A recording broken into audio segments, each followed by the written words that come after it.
দেখুন hello friends, এই দেখুন সেখানে দিলাম মাখুম আর রিফাইন তেল, তারপরে ফোড়ন দিলাম গোটা গরম মশলা, দালচিনি ফালচিনি দিয়ে তারপরে মাংসটাকে দিলাম। দেখুন কষা, তারপরে দিলাম ওই কাজু বাদাম পেস্টটা কাজু বাদামের পেস্টটা দিলাম।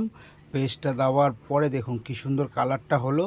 হওয়ার পরে একটু বিরিয়ানির মশলা দিলাম। বিরিয়ানির মশলাটা না দিলে হবে না, শাহি খাবার তো, মানে এটা হচ্ছে কোরমা, তো একটু শাহি শাহি ভাব অ্যাকচুয়ালি হয়। মাটন চিকেনটা দিলাম, দেওয়ার পরে তারপর আতর দিলাম অল্প, তারপরে ফেস ক্রিমটা দিলাম। দেখুন কত সুন্দর হয়েছে।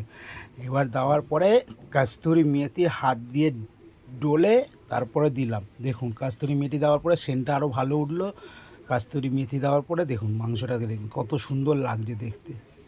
এই মেথি দিয়ে কমপ্লিট হয়ে গেল। খেয়ে দিয়ে আপনাদের রিভিউটা দেবো কেমন হয়েছে।